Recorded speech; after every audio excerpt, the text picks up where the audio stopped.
we still have a scarcity of competent individuals. Think about what you are interested in and most passionate about, and then choose a pathway into that. You have to get comfortable with being uncomfortable and step out your comfort zone. Hello again and welcome to My Green Future, where we look at career planning through a green lens. We recently caught up with Steve Melhuish, who is the founder of Property Guru and also more recently of WaveMaker Impact. And he's investing into startups that are having an impact in the green space. And the great thing about what Steve has to say is if you're an entrepreneur or someone who's looking to go start up your own business, Steve's got some great advice. So apart from that entrepreneurial spirit, I really liked how he changed his career around to having an impact in sustainability. And he talked to us a little bit about the early stage of his career and what made him want to get into making an impact. So here's the conversation with Steve Melhuish. Steve, hi. Thanks a lot for joining us. Thanks very much for having me, and I look forward to talking to you both. Thanks, Steve, for coming in. It's going to be an interesting conversation, Steve, because we'd like to sort of trace your journey a little bit to where you are now, because WaveMaker Impact is a really interesting project, but you've done so much more in your life. So let's start there. Give us a brief potted history of what did you study at university, and did you ever have in your mind at that time the idea that you would get into a role that was related to sustainability and climate and all those things? So where do I start? My father was in the army, and so I was an army brat. Grew up and moving around every 2 years, and I blame that on my terrible school results. And I remember coming home when I was about 16 or so, and finding my mum crying, because she'd been told that by the school that Steve would amount to nothing.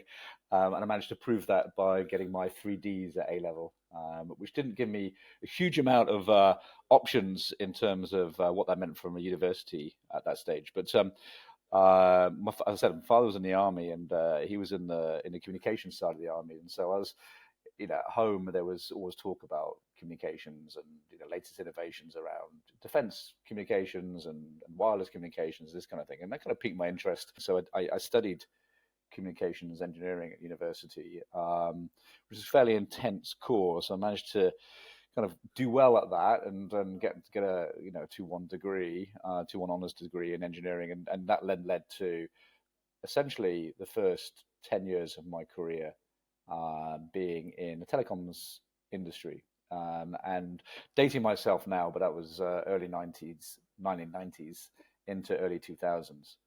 And for those of us who are old enough, the dinosaurs that are left around, old enough to remember. I'm with you, Steve. I'm with you. So those who remember those days, it was a lot of innovation took place. So telecoms innovation was taking place. So we had these copper cables running around countries, but also under submarine cables. And that was being replaced by fiber optics, which basically meant a huge increase in ability to carry bandwidth and more calls, but also things like data. Really, really exciting. And I was very fortunate to go from an engineering role into a product role, and then eventually into commercial roles where I was essentially doing sales, marketing, and then eventually building and running large business units. Now, Steve, I'm an engineer as well, and it seems like I'm stacking the odds by inviting other engineers on here. What are those lessons that you think you learned in engineering that you've taken with you throughout your career trajectory? Because I think they're starting from different points, but you do find there's a certain structure that you learn from whatever degree that you start with. What did you take with you from engineering throughout your career? I think, I mean, a big caveat before I go down that route. I very quickly left engineering. I think it was a fantastic foundation. At school, the things I loved were physics, biology, and maths, and that kind of led then to the engineering piece. And I loved trying to work out how things worked. I loved the fact that it took a very sort of problem-solving approach. I recall just standing on Dartmoor, on a big moor with microwave antennas, trying to create a communication link between two different hills. and in the early stages of digital signal processing, and just it seemed like almost like magic. So I think the structure and the problem solving approach, I think, was what I took away from that. Yeah, and the solutions focus, I often find having that structure to how you think about a problem and that you're focused on finding a solution. I certainly took away from my engineering studies. Yeah. And how to drink and have fun. That goes with just being at university, I think. Learning to become an adult, a very, very immature adult at that stage. So from that point on, you moved out of the telecoms business, you moved out of engineering, and came to Asia, was it? Is that the point at which you moved? No, so I spent 10 years, and so we went through this big dot-com boom time and telecoms boom time, to then obviously dot-com bust and telecoms bust. And so I was running a global team at that stage, and I had to reduce the headcount every 6 months. I was cutting heads. And I really loved building the business. I did not enjoy dismantling the business. And so having done 18 months of that, it's quite soul destroying. And, having to let people go in your team, and the lessons are all around that, which, I have very clear memories from today and scars from today. I managed to negotiate a 6-month break. And I went traveling with my new girlfriend and now obviously wife, not obviously, but my wife. We went traveling around Southeast Asia for 6 months. And so we spent 4 or 5 weeks in Myanmar, 4 or 5 weeks in Laos, 4 or 5 weeks in Cambodia, etc. And, just it was an eye-opening experience and one of the best things I've done in my life, because it was complete freedom, but also very humbling, just seeing how different cultures lived, and waking up one day and deciding what to do that day, that kind of freedom, but also just seeing the levels of abject poverty in parts of the world which are just not on our doorstep in Singapore, right? In places like Laos, where you go to the hill tribes, in those days at least, where people are having 15 kids and 2 of them would survive. Bad, lack of proper drinking water and lack of education, lack of energy, etc. And so it was an eye-opening experience for me, but also made me fall in love with Asia. And when I went back after those 6 months, I managed to negotiate a check, an exit, which then gave me a bit of freedom to think about what I wanted to do next. And the reflections that I had were, what did I really enjoy? What did I excel at? In my career, and what it seemed I'd been doing was building businesses, albeit in the corporate, and so that crystallized the entrepreneurial piece. So I started the business helping internet companies, digital companies, mobile companies to either access funding to grow, companies like Skype when it was in the early days, but also large companies like telecoms companies to innovate. But on my wall was Digital Asia Startup. And so that's really what I wanted to do. And I was talking to VCs and startups in what was probably the most exciting part of Asia at that stage, which was China. So 2004, 2005, it was the early days of Tencent, Alibaba, Baidu, JD.com, etc. And China was welcoming to foreign talent and wanted foreign talent to come in and build businesses in this space. And so I was talking to companies and startups and VCs in this space in Shanghai. And then my wife's company had a reorganization, offered her a role in Singapore, and as a 1-year expat package, and we ended up in Singapore. And then 20 years goes by. And so I was in Singapore for almost 2 decades. But you did something pretty significant when you were in Singapore. Obviously, you were a founder of Property Guru. Can you talk to us about that? Was it that you saw there was a need in the market? Did you have a technology that you wanted to provide? How did you come up with the idea of Property Guru? And maybe talk to us a little bit about how it's gone since then. Sure. So after I landed, I invested in and I was running another mobile content company, a startup actually. But 2007, the property market exploded. And for those who were around in Singapore in those days, Singapore opened its doors to foreigners. The population went from 4.3 to 5.5 million people very quickly. There was a big housing crunch. And as part of that, the house or the condo that we were renting went en bloc, so enforced block sale, where developers buy 80% of the unit and enforces the remaining 20% to sell. And so we were caught up in all of that. And so the first thing, I did was to go online, because in Europe, at that, where I'd come from before, in France, Germany, UK, etc., everything was online. Jobs, cars, travel, everything was online, including real estate. And there was nothing online. And so we were faced with the prospect of wading through inches and inches thick of newspapers, 3 lines of text with things like Villa Marina telephone number. So no details about the photographs, the floor plans, maps, location, etc. And so that then crystallized the opportunity, which was, how do you make this market more transparent? And it's a $250 billion market every year across Southeast Asia. 600 million people becoming 700 million people. They all need roofs over their heads. The middle classes are growing. They're buying their first homes or their second homes. And so there's urbanization taking place. And so the big housing boom continues, and there's a massive housing shortage in Southeast Asia, and people want to buy their home. So there clearly is a strong demand. And you had the early stages of digital adoption. You had the internet banking just starting. You had low-cost airlines just offering be able to buy things online with a credit card. Internet in those days was Yahoo, a company probably most people haven't heard of now. E-commerce was eBay, where people were buying stuff on eBay. And so it had the early stages of this. And so it felt like timing was good. I put together a business plan, I pitched it, and got introduced to my co-founder, and we started it. And ended up launching the first horrible version of the website at the end of 2008. So it seemed like a super obvious opportunity.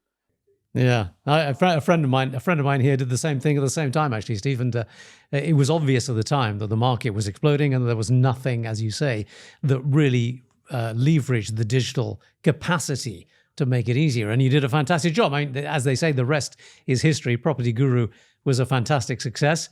And you've stepped away from that business now to a certain extent. I mean, you're now involving yourself in other things.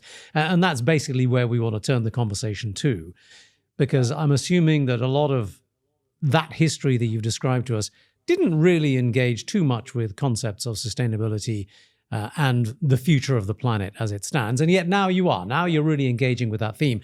So we want to talk to you about how that happened. When you sat back and thought, okay, I'm going to look beyond Property Guru, tell us about what occupied your mind and what made you think, I want to head in this direction. Yeah, the context for this were with my children. And so during this process of, in fact, the day that we closed our first big round of Property Guru, it was a $55 million round to enable us to go scaling internationally, was the day that day after my kids were born, and they were twins. I'd already been working 7 days a week, and I was continuing to but now travel most of those 7 days a week. I was in Malaysia 42 times a year, and Jakarta 35 times a year, and I didn't see my kids grow up for the first 3 years of life. And suddenly I had a bit of a wake-up call, and that wake-up call then led to me saying, okay, look, if I carry on running the business the way I am, it's not consistent with being a father and seeing my kids grow up, and I can't rewind the time. So at that point, it was a bit of a wake-up call, and I thought, oh, look, I'm just going to have to do something about this. And so the thing to do about that was to put a succession plan in place, and then hire a CEO, and eventually hand over operations, which is what I did in 2018. So in 2018, I was very fortunate to be able to take a step back and take a bit of time off and spend some time with my family and my kids. 2018, it felt like everywhere I looked, I was being slapped across the face by this climate drum, which was beating louder and louder and louder and louder and louder. It was the year that Greta did her climate strike. It was the record extreme weather damage of close to $300 billion caused. There was record temperatures in Siberia with wildfires, etc. All the records have been subsequently broken many, many, many times. But for me, it was a trigger, and I started to research it, and I got absolutely terrified by what the future is going to look like for my kids, but particularly their kids as well. And I thought, look, I can retire and take my time off and just enjoy my life, or I can look my kids in the eye in the future and say, look, I knew how bad this was going to get, and I played a tiny, tiny role in trying to help it. So that was the genesis of it. And so I started to research about how I could play a role in it. And very quickly got very overwhelmed and stuck, because it's such an all-encompassing topic. Climate change, it covers everything. It covers physics, biology, chemistry, tax, governments, policies, frameworks, big companies, small companies, consumers.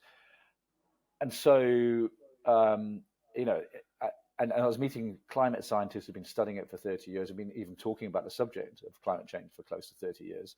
And, people talking about long duration storage and one parts of that. And so it got very overwhelming. So I thought, how do I play a role in this? And so what I do know is I've been building companies. I've founded and grown, multiple companies. And I've been investing in angel investing for since the early 2000s. So at that point, I said, okay, well, maybe I can start by helping founders who are focused on this space.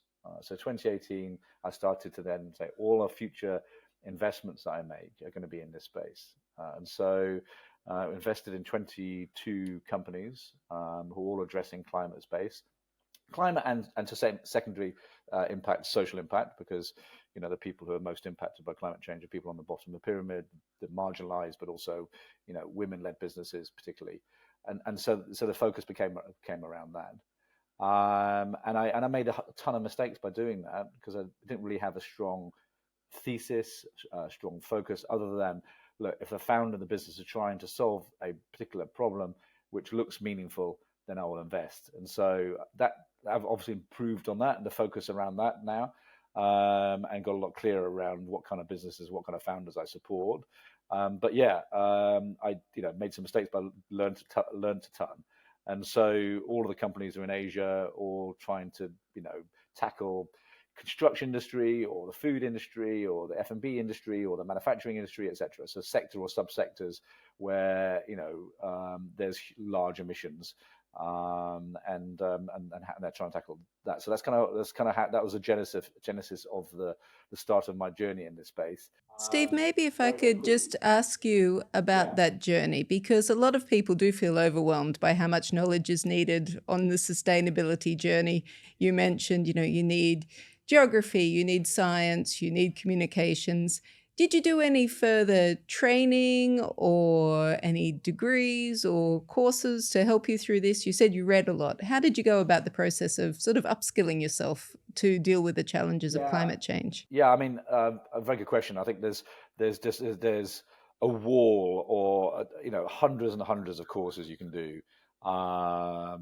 Everything from sort of a 1 hour to a or MBA in essentially in climate change and energy transition, or parts of the climate change action space. And so I think what I did was I read a whole bunch of white papers, articles, Google alerts on anything related to climate change.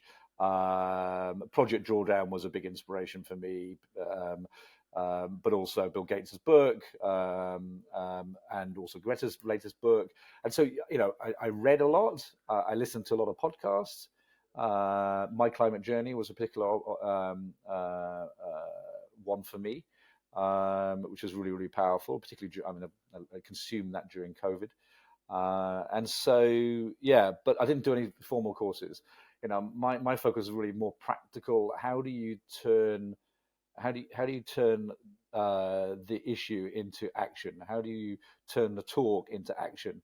And so in my world, that meant, okay, look, backing and focusing on founders, who believe they can change the world, and are focused on doing something in this space. So how do you tell me how you judge those founders, Steve? I mean, is simply that urge to change the world, the motivation and the drive to do so, is that enough? Or how do you, when you're looking to make an investment, when you're looking to hire people in this space, what kind of things are you looking for now? Are you looking for qualifications or more?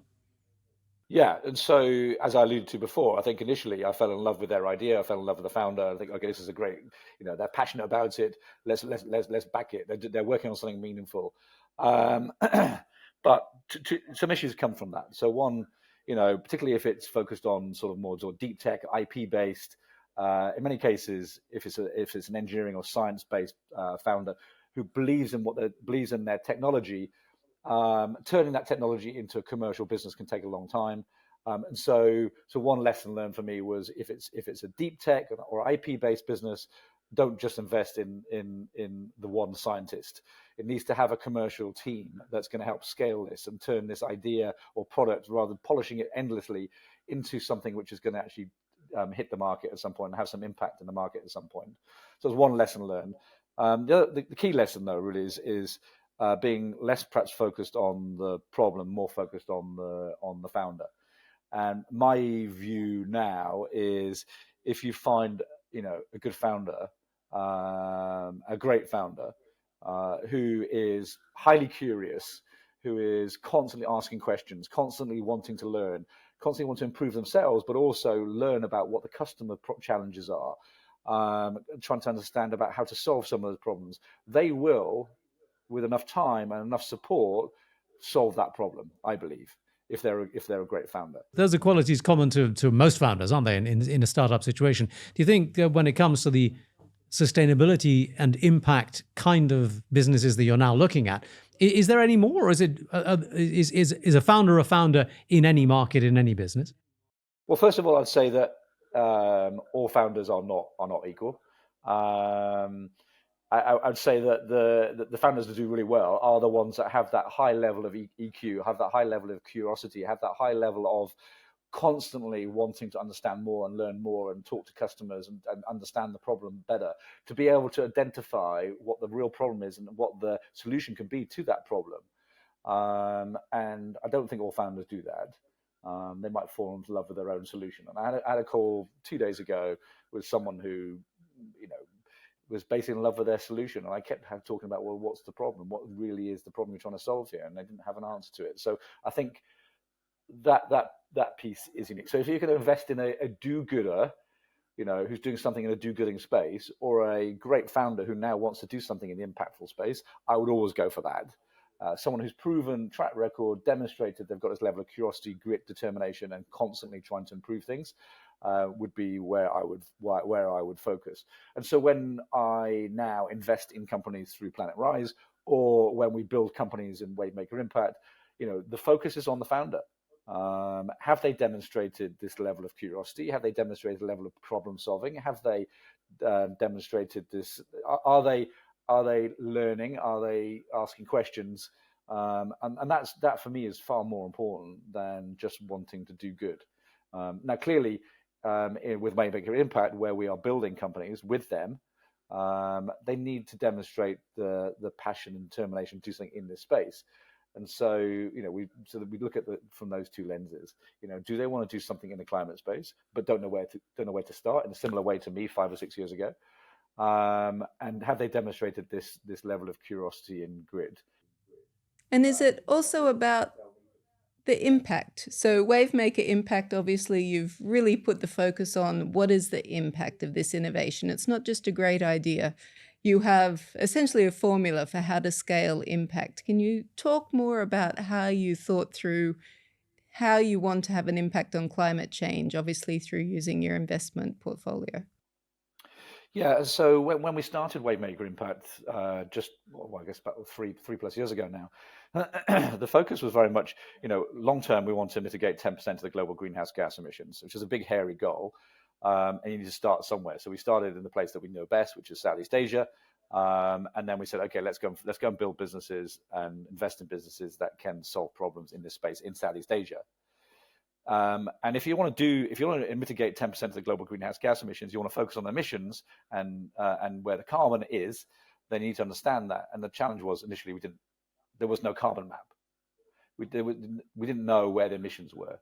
So we had to go away and build that from scratch. And what we then realized through that was, look, there's 50% of the emissions come from food, agri, and land use change in Southeast Asia. It's going to be very different to Europe and US and any other market. But in Southeast Asia, 50% comes from food, agri, and land use change, and almost 40% from manufacturing and buildings. And about 12% comes from mobility.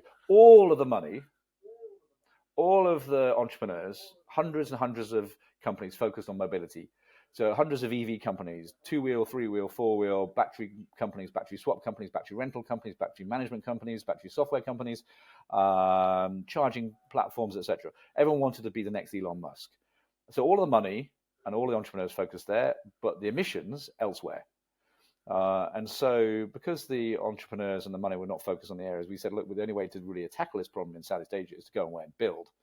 And so we then started that process of saying, look, okay, let's go see if we can find entrepreneurs who've built 1, 2, or 3 companies before.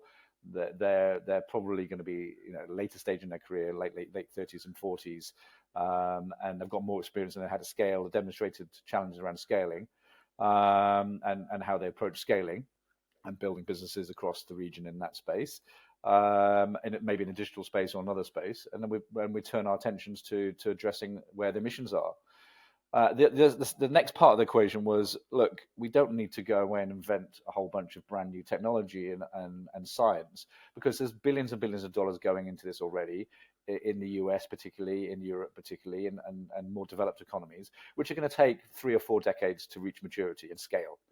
And they will have big impacts at that point. But every single second, we're putting almost 2,000 tons of CO2 equivalent into the atmosphere, and that compounds.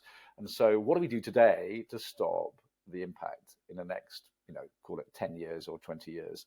And we have all the technology we need already today to reduce emissions by 50%. So what's stopping the deployment of more wind, more solar, replacing diesel generators on construction sites, or diesel water pumps used by tens of millions of farmers?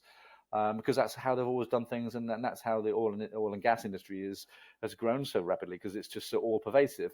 But it's been there for a long, long time. But we've got cleaner technology and cheaper technology, which can deliver either revenue increase or massive cost reduction. So why is it not being deployed when it's cleaner and cheaper? And that therefore led to discovery and a realization that actually, with some business model innovation, with some digitization, with some finance, you can accelerate the deployment of existing technology. And so that's where WaveMaker Impact focuses. We focus on, 1, where the emissions are; 2, deployment of existing technology with a business model innovation with a great founder. If you hadn't spent that time going through Southeast Asia with your wife and understanding what it's like on the ground in these different countries, do you think you would have had the same passion for WaveMaker Impact that you do now, about really having an impact on the ground and for communities? Yeah, I mean, the key driver for me is just being able to look my kids in the eye and say, look, I've done something to try and mitigate the impacts of climate change. And so for sure, it's going to be around climate change, and that's where I devote my time and attention and money these days. Is for that reason. And whether it's Southeast Asia, whether it's Asia Pacific, whether it's global, I'm less concerned. It's just how do you start to shift the needle as quickly as possible.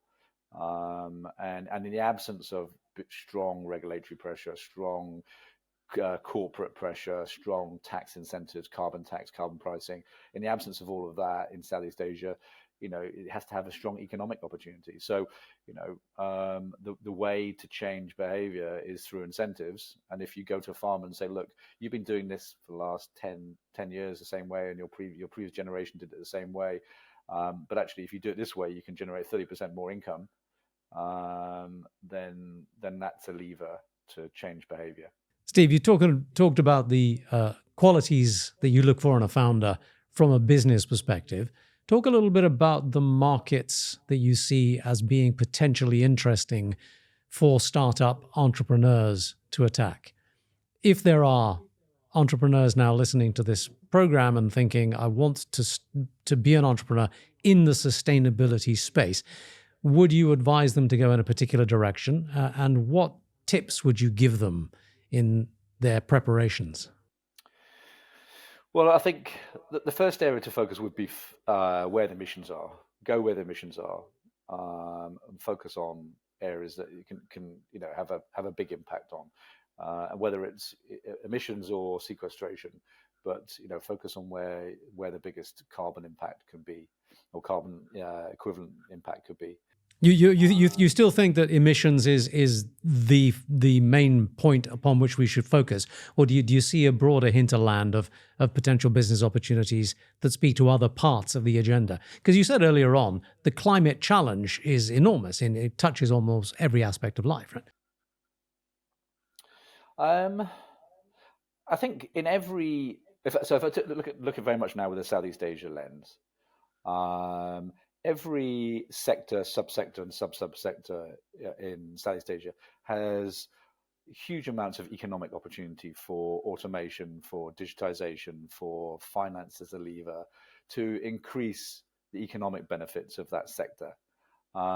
It's heavily micro SME individuals, like professional consumers, micro SMEs and SMEs driven economies, and they have a whole bunch of challenges of legacy manufacturing, equipment that's been there for 20, 30, 40 years, legacy equipment, which if you upgrade that equipment, you would then have significant productivity improvements, data improvements, and also cost improvements, but also green improvements as well. And so every sector you look at, there are opportunities. So I don't there's an embarrassment of opportunities from an economic point of view, and there's therefore an embarrassment of opportunities where you can start to plug in green technology to solve some of those problems, which, as I mentioned before, is not only cleaner but also cheaper, and gets away from this fiction that seems to be propagated around this green premium, which does exist in some areas, but in the business that we're building is completely opposite. It's a anti-green premium or a green discount. And so I would encourage people to think about where the missions are. Firstly, I'd also encourage people to think a little bit about what's their ikigai. So when we bring on a founder, the first thing we do is we try to understand the founder's background, passion, experience, and interests. Because in all cases so far, we've built, by the end of this month, we would have built 13 companies. In all cases, there is either a very wide, thick line or a thin line back to where the founder's passion and experiences has come from. So, for example, we have a founder who is a Singaporean, very successful. He is a banker. He worked for a couple of big banks. He built a business called Omikaze Burger, which then became one of the largest importers of cattle into Southeast Asia and then into China. Very successful food entrepreneur. Woke up one day and realized actually it was driving climate change because he was bringing a bunch of cattle on big airplanes. But his passion point was, so when we started talking to him, is someone called Xin Yao, and he said, look, my background is in finance. I really understand finance. I love finance. I built a consumer business, and so I want something around consumer and finance in the climate change space. And so that became the start point for the 6-month journey we went on, which ended up being a company we call Helios, which is around solar, the first solar mortgage company. It happens to be in the Philippines, and it's putting solar on roofs, but with an innovative business model which leverages the bank's balance sheet through mortgages. And so so we start off with this ikigai and focus on the founders' ikigai and their passion points and experience and interests. And from there, we will then go on a journey of exploring how can we build this 100 by 100 company. So in his case, it was, okay, let's start with the Philippines because it's got one of the highest energy costs per capita and growing housing demand. And people, there's about 5 million people who are buying or moving homes every single year across Southeast Asia. And so at that point, there's a transition. There's less friction to solar adoption at that point. And so if you can leverage a solar mortgage, which gives you a 25 to 30% reduction in the cost of the mortgage, because we're generating energy, obviously, from the solar, which can go into the grid. The solar developers are happy because they're getting more leads for solar on roofs. The consumers are happy because it means that perhaps one of the family members doesn't need to work, or they can afford a bigger house, or they can pay back faster, or they can buy a car. The banks are happy because they're getting more mortgages at a higher value, and they're also getting the green tick, and there's value in there also for the venture as well. That's fantastic. I mean, it's connecting mortgage finance to solar power is not an immediately obvious kind of connection that your average person will make. Give us a few more examples of businesses that you've invested in that have connected dots in unusual ways like that. Well, that's the second business we built. The founder's background was built a couple of finance and e-commerce businesses. Was really passionate about nature-based solutions and in particular blue economy. And so we then went on a big journey, probably about 2 years ago now, focused on how do we do something in blue economy? Massive untapped opportunity around the blue economy, looking at mangroves, both on land, but also as land meets the sea, but also seagrass, and thinking about how we could do something in this space. And eventually we didn't get to a point where we felt we could build a business in that space, unfortunately, but we became mini experts in the blue economy. We came out of that and said, okay, so what do we discover in this process? And through the journey, we'd spoken to some of the large FMCG companies and actually then started looking at scope 3 in supply chain, and went on a journey around scope 3 in supply chain.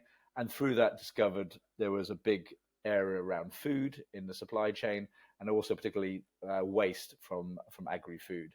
And so eventually we've gone from nature-based solutions to blue economy, because that was the interest area for the founder, to then supply chain into agri-food, and then built a business called WasteX, which is around agri-food waste. So 7 billion tons of agri-food waste every year, which rice mills, rice husks, rice straw, palm waste, it either just get left to rot or it's burned. So either way, producing CO2 or CO2 equivalent.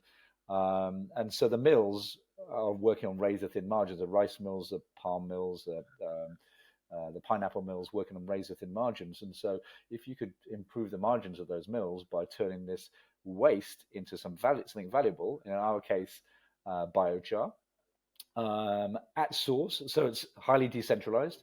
So you're getting away from the problem. Circular economy businesses generally fail because there's a long supply chain. You've got to collect and sort and process and clean and centralize and process and then distribute something into another product somewhere else. But by collecting the waste and turning the waste into something valuable at source, and then selling it at source to either farmers for fertilizer, or to chicken farms as bedding, which then reduces the mortality rate of chickens.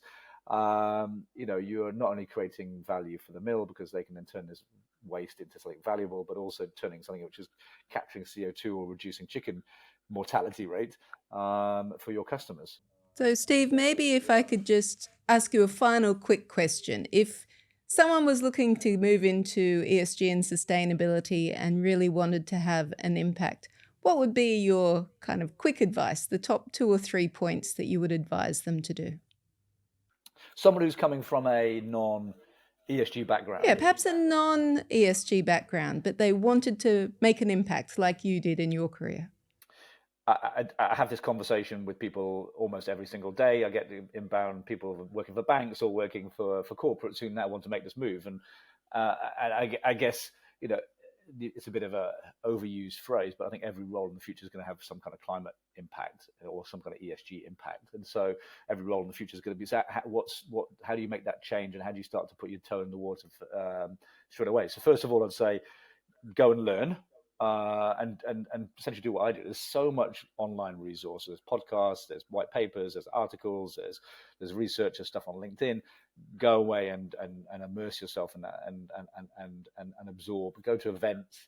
There's a ton of events now, and so that'll be the first thing. The second thing is, what I generally do is I share the portfolio. And between WaveMaker Impact, WaveMaker Partners, some of the investors, ourselves, we have a portfolio of 52 green tech companies, predominantly in Asia, everything from early stage to late stage. And if they're focused, say, on marketing, say, well, okay, let's connect you to the company. There may be an opportunity to be a fractional role or even a full-time role. And so if any of those kind of resonate, there's a particular sector you're interested in, particular stage or geography you're interested in, we try to then match up and give the opportunity, because most startups, they need talent. And that's probably one of the biggest things they struggle with. And so if there's someone who's willing to take their expertise over the last 10 or 20 years and now apply it to this ESG space, the startups in many cases will be very, very happy to hear from them. And it might not be full-time initially, it might be a part-time, might be a fractional kind of role, just growing fractionals, COO, CMO, CFO. CSO, as a fractional CSO myself. Yeah, exactly. Well, exactly. So, I mean, there's a growing demand for fractional CXO roles. And so for a startup, it's ideal, right? And so those were the two key things I would recommend, and start sooner rather than later. If you're really passionate about this space, don't hold back. There are plenty of opportunities. It's one of the fastest growing job titles, has the word ESG or sustainability or climate in it, and contrary to to my initial view 6 years ago is you needed to be like a rocket scientist or a scientist to be in this space. You don't. There are ways of taking baby steps. And of course, if you wanted to do 20-year study on new types of thermal energy storage, and then it's bleeding edge science. And of course, you might need a bit of expertise in that. But actually, the majority of the roles are the transferable skills from a finance, from a marketing, from a sales point of view, business development point of view. And so there are opportunities, and the match with startups is obviously fairly obvious because they need talent. Just get started. Just get started. Yeah, absolutely. Baby steps. And connect with Steve, because WaveMaker Impact could do with some help. Yeah, no, we're always looking for founders who are interested in the space, who've got some track record of building business either in a corporate environment or in a startup environment. All right. Fantastic. Steve, it's been great talking to you. Thanks very much for taking the time. Thanks very much, Steve. Thanks, Tamar. Thanks, Darren. Hope you enjoyed that conversation. Thanks for watching. Now, the whole purpose of this series is to be able to inspire others to take action to make their careers more green and to think about how they can influence the green agenda within the companies that they already work for. And I hope if you are inspired at all, then you'll get in touch and engage with us a bit. Now, we know just from speaking with all of our guests that this can sometimes be a minefield. It's hard to know where to start, what are the best courses, what are the best sources of information. So if you'd like to get in contact, please email us on the email below or contact us through LinkedIn. And if you have any thoughts about kind of subjects you'd like to hear us discuss, or people or industries that you'd like featured on the conversation, let us know about that as well. Get in touch. Thank you.